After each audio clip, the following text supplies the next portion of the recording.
പ്രാർത്ഥിക്കുന്ന ദൈവമക്കൾ ഇടയ്ക്ക് ചോദിക്കുന്നൊരു ചോദ്യമുണ്ട്, കർത്താവേ, ഞാൻ എന്തിനാണ് ഇത്രയധികം നുറുക്കപ്പെടുകയാണ്? ഒരുപാട് ശോധനകളിലൂടെ അടിക്കടി കടന്നു പോവുകയാണ്, നുറുക്കപ്പെടുകയാണ്. എന്തിനാണ് എനിക്കിങ്ങനെ കടന്നു വരുന്നത്? ഞാൻ എന്തിനാണ് നുറുക്കപ്പെടുന്നത്, തകർക്കപ്പെടുന്നത്, ഉടയ്ക്കപ്പെടുന്നത്? പരിശുദ്ധാത്മാവ് ഇന്ന് തരുന്ന ദൂത്, നിങ്ങൾ നുറുക്കപ്പെടുമ്പോഴാണ് അനേകർക്കായി നിങ്ങൾ പകരപ്പെടുന്നത്. നുറുക്കപ്പെടുന്ന നിങ്ങൾ അനേകർക്കായി പകരപ്പെടും. നുറുക്കപ്പെടുമ്പോഴാണ് നിങ്ങൾ വളരാൻ പോകുന്നത്. ഹല്ലേലൂയ. ദൈവരാജ്യത്തിനകത്താണ് ദൈവം നിങ്ങളെ കൊണ്ടുവന്നിരിക്കുന്നതെങ്കിൽ ദൈവരാജ്യത്തിൻ്റെ പ്രത്യേകതയാണ്, അതൊരു കടുകുമണിയാണെങ്കിലും അത് വളരും, പന്തലിക്കും, പടരും, അനേകർക്ക് അത് ഇരിപ്പിടമുള്ള വൃക്ഷം പോലെയായിത്തീരും. ശാലോം സന്ദേശത്തിൽ ഇന്ന് പരിശുദ്ധാത്മാവ് തരുന്ന ദൂത് അതുതന്നെയാണ്. യോഹന്നാൻ്റെ സുവിശേഷം 12-ാം അധ്യായം 24-ാം വാക്യം നിങ്ങൾ ശ്രദ്ധിച്ചു കേട്ടോണം.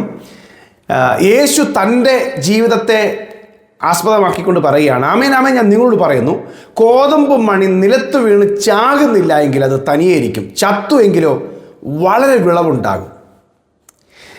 ഒന്നാമത്തെ കാര്യം യേശുവിനെ കുറിച്ച് തന്നെയാണ് പറയുന്നത്. മനുഷ്യപുത്രൻ ലോകത്തിൽ വന്നത് അനേകരെ കൊണ്ട് ലീഡർഷിപ്പ് കൊടുത്ത് യജമാനായിട്ടിരുന്ന് ശുശ്രൂഷ ചെയ്യിക്കാനല്ല, ശുശ്രൂഷിപ്പാനും അനേകർക്ക് വേണ്ടി തന്നെ ജീവനെ മറുവിലയായി കൊടുക്കുവാനുമാണ് വന്നത്. യേശു പറയുന്നു, എൻ്റെ ശിഷ്യന്മാർ അങ്ങനെ ആയിരിക്കും, നിലത്ത് വീണ് ചാകുന്നില്ല എങ്കിൽ അത് അതുപോലെ തന്നെ ഇരിക്കും, ചത്തു എങ്കിലും വളരെ വിളവുണ്ടാകും. കർത്താവ് പറയാണ്, കോതമ്പ് മണി അത് അതുപോലെ ഇരുന്നാൽ ഫലം ഉണ്ടാകില്ല, അത് നിലത്ത് വീണ് ചാകുമ്പോൾ അതിൻ്റെ പുറന്തോടൊക്കെ മാറി അതിൻ്റെ അകത്തുനിന്നൊരു പുതിയ ജീവൻ വരും, അതിൽ നിന്ന് അനേക കോതമ്പ് മണികളുണ്ടാകും. അങ്ങനെയാണ് എല്ലാവർക്കും സമൃദ്ധിയായ ധാന്യം ഉണ്ടാകുന്നത്. കർത്താവ് നൽകിയ ആലോചന ഇതാണ്, നിങ്ങൾ നുറുക്കപ്പെടുന്നില്ല എങ്കിൽ അതുപോലെ തന്നെ ഇരിക്കുകയുള്ളൂ. ഒരു മൾട്ടിപ്ലിക്കേഷൻ, ഒരു വളർച്ച, ഒരു സമൃദ്ധി നിങ്ങളിൽ വെളിപ്പെടാൻ ദൈവം ചിലപ്പോൾ നിങ്ങളുടെ ചെറിയ സാഹചര്യങ്ങളിൽ വെച്ച് നുറുക്കപ്പെടലുകൾ അനുഭവിക്കും. നുറുക്കാൻ ദൈവം തുടങ്ങും. അവിടെ മുറിവുണ്ടാകും, അവിടെ വേദന ഉണ്ടാകും, അല്ലേ? ആ നുറുക്കപ്പെടലാണ് നിങ്ങളുടെ തലമുറകളോ നിങ്ങളുടെ കുടുംബമോ വലിയ വിശാലതയിലേക്ക് വരുവാനുണ്ടായ പ്രാഥമികമായ കാര്യം. ഹല്ലേലൂയ. ഇന്ന് ഞാൻ കേട്ട ഒരു സന്ദേശത്തിനകത്ത് ഒരു ദൈവദാസൻ പറയുമായിരുന്നു, ഈ സ്വച്ഛ ജഡമാംസി തൈലം അല്ലെങ്കിൽ ഒരു വിലയേറിയ തൈലം ഒരു സ്ത്രീ വന്നിട്ട് യേശുവിൻ്റെ തലയിലേക്ക് തൈലം ഒഴിക്കാൻ വേണ്ടി അതിൻ്റെ ഭരണി പൊട്ടിച്ചു. മർക്കോസിൻ്റെ സുവിശേഷം 14-ാം അധ്യായം 3-ാം വാക്യം. അവൻ ബേഥാനിയിൽ കുഷ്ഠരോഗിയായ ശീമോൻ്റെ വീട്ടിൽ പന്തിക്കിരിക്കുമ്പോൾ ഒരു സ്ത്രീ ഒരു വെൺകൽ ഭരണി വിലയേറിയ സ്വച്ഛ ജഡമാംസി തൈലവുമായി വന്ന് ഭരണി പൊട്ടിച്ച് അവൻ്റെ തലയിൽ ഒഴിച്ചു. അതിൻ്റെ സൗരഭ്യം കൊണ്ട് വീടെല്ലാം നിറഞ്ഞു. ഹല്ലേലൂയ.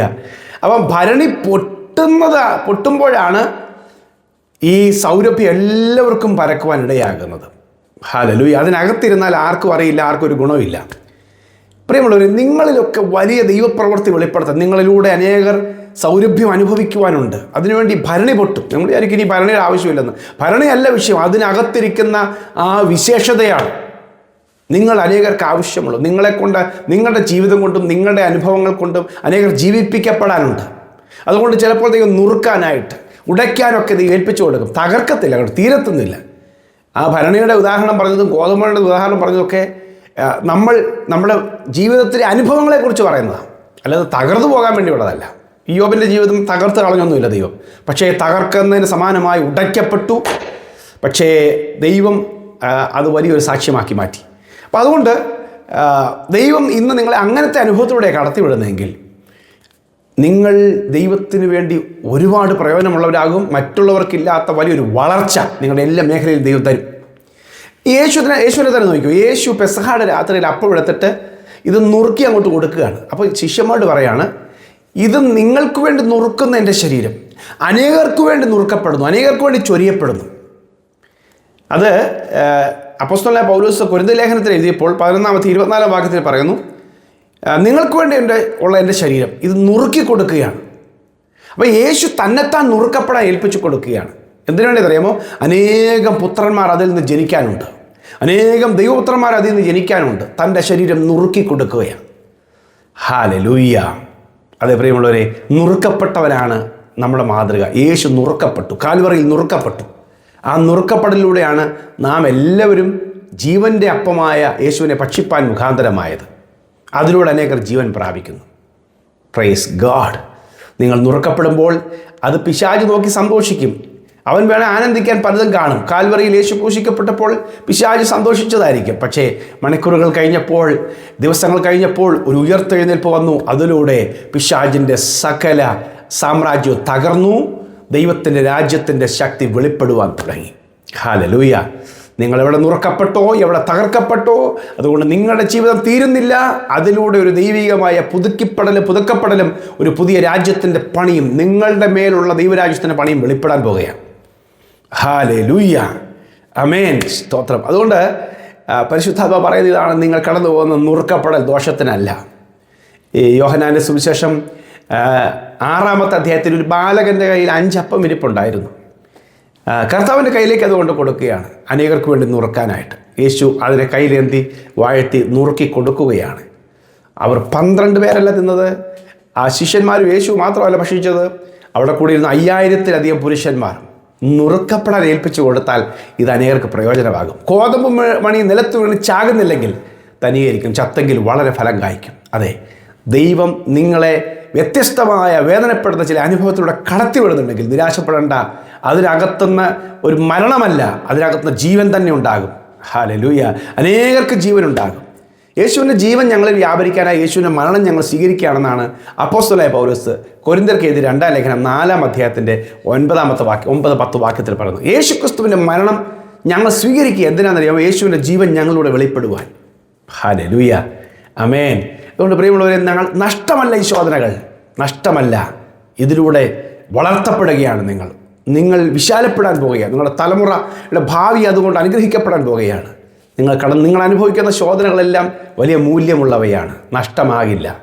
ആമേൻ. ഏത് തരത്തിലുള്ളതാണെങ്കിലും, അത് സാമ്പത്തികമായ തകർച്ചയാട്ടോ, അവിടെ ഉടഞ്ഞു പോയതാണോ, ഇനി ശാരീരികമായ രോഗങ്ങളാൽ ഉടയപ്പെട്ടതാണോ, ഇനി മാനസികമായ പ്രശ്നങ്ങൾ, പ്രതിസന്ധികൾ, ടെൻഷനുകൾ ഉണ്ടാക്കി അല്ലെങ്കിൽ മനസ്സിനെ സമ്മർദ്ദമാക്കുന്ന പ്രശ്നങ്ങൾ വീടിനകത്തുനിന്നോ പുറത്തുനിന്നോ വന്നിട്ട് നമ്മൾ ഭയങ്കരമായി അസ്വസ്ഥമായെന്ന അനുഭവങ്ങളിലൂടെ കടന്നു പോകുന്ന കാര്യങ്ങളാണോ, ഇതൊക്കെ ഒരു ഉടച്ചിലാണ്, തകർക്കപ്പെടലാണ്.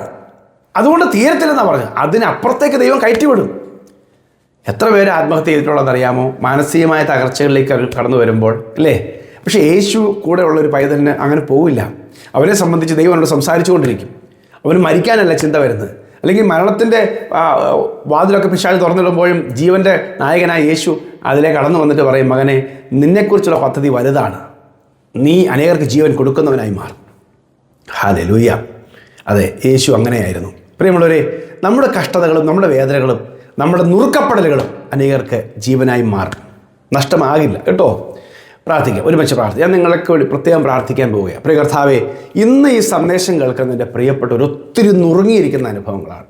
കണ്ണുനീരോടെ വിതയ്ക്കുന്നവർ ആർപ്പോടെ കൊയ്യുമെന്ന് എഴുതിയിട്ടുണ്ടല്ലോ. കർത്താവെ, ഈ കരഞ്ഞുകൊണ്ട് വിതയ്ക്കുകയാണ്, അത് വലിയ ആർപ്പിൻ്റെ കൊയ്ത്ത് നൽകണമേ.